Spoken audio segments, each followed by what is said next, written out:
भारत और पाकिस्तान के बीच एक नया मोर्चा खुल गया है, पानी का मोर्चा। इंडस जल संधि को फ्रीज करने के भारत के फैसले के बाद पाकिस्तान के पूर्व विदेश मंत्री बिलावल भुट्टो जरदारी ने भारत को धमकी दी। पहलगाम में हुए भीषण आतंकी हमले के बाद भारत ने इंडस जल संधि को औपचारिक तौर पर निलंबित कर दिया है और उसके बाद भारत के केंद्रीय जल शक्ति मंत्री CR पाटिल ने कहा कि सरकार ऐसे कदम उठा रही है कि पाकिस्तान को एक बूंद पानी भी न मिले।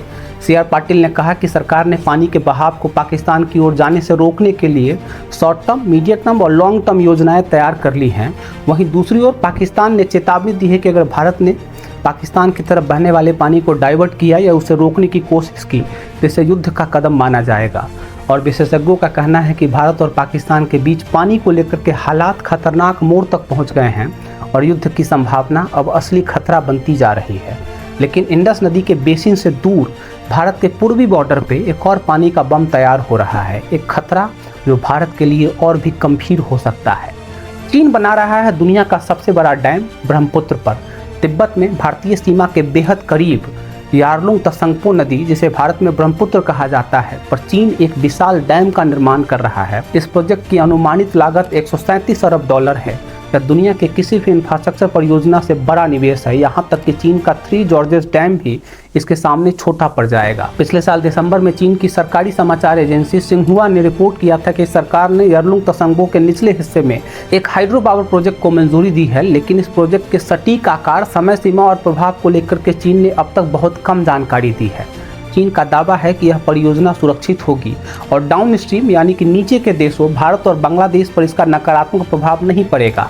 हाल ही में चीन के राष्ट्रीय विकास और सुरक्षा आयोग ने अपनी सालाना रिपोर्ट में कहा कि तिब्बत में यारलुंग तसंगपो नदी पर डैम का निर्माण किया जाएगा और तिब्बत से हांगकांग क्षेत्र तक पावर ट्रांसमिशन का प्रोजेक्ट भी बनाया जाएगा।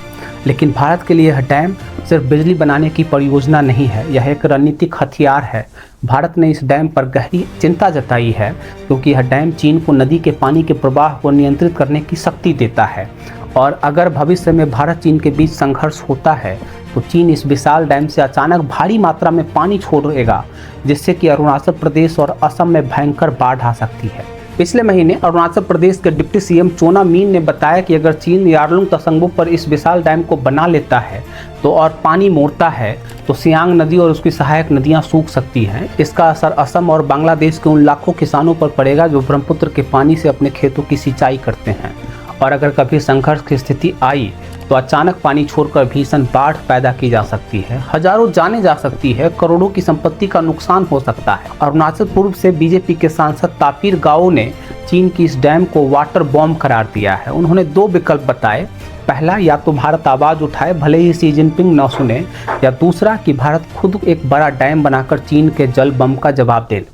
गाओ ने याद दिलाया कि साल 2000 में जब यारलुंग तसंगपो से अचानक पानी छोड़ा गया था तो सियांग नदी में भारी बाढ़ आई थी और उस बाढ़ ने अरुणाचल प्रदेश में लगभग सभी पुल बहा दिए थे। यहाँ तक कि पासीघाट हवाई अड्डा भी 7 फीट पानी में डूब गया था। गांव ने सियांग नदी पर प्रस्तावित डैम का समर्थन किया और कहा कि इस डैम में 25 मीटर तक पानी रोकने की क्षमता होगी, जो कि अचानक पानी छोड़े जाने जैसी आपदाओं को रोक सकता है। फिलहाल इस प्रोजेक्ट पर जनता से सुझाव लिए जा रहे हैं। चीन ने भारत की चिंताओं को शांत करने की कोशिश की है। जनवरी में चीन ने कहा कि ब्रह्मपुत्र पर बनने वाला डैम भारत और बांग्लादेश को कोई नुकसान नहीं पहुंचाएगा। चीनी विदेश मंत्रालय के प्रवक्ता गुओ जियाकुन ने दावा किया कि इस प्रोजेक्ट से पर्यावरण, भूगर्भीय ढांचा और जल संसाधन पर कोई नकारात्मक असर नहीं होगा, बल्कि इससे आपदा प्रबंधन और जलवायु परिवर्तन के खिलाफ लड़ने में मदद मिलेगी। भारत ने भी अपने रुख को साफ किया है। विदेश मंत्रालय के प्रवक्ता रणधीर जायसवाल ने कहा, हमने लगातार विशेषज्ञ स्तर और राजनयिक चैनलों के जरिए चीन के साथ अपनी चिंताएं साझा की है। हमने स्पष्ट कर दिया है कि हमें पारदर्शिता चाहिए और डाउन स्ट्रीम देशों के हितों का ध्यान रखा जाना चाहिए।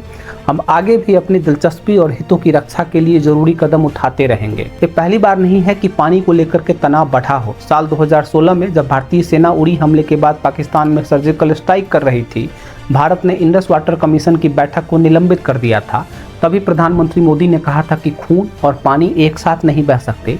उसी दौरान चीन ने भी अपनी चाल चली। उसने ब्रह्मपुत्र की एक सहायक नदी का प्रवाह रोक दिया था और दुनिया को संकेत दिया कि पानी भी एक रणनीतिक हथियार बन सकता है। आज भी यह डर बना हुआ है।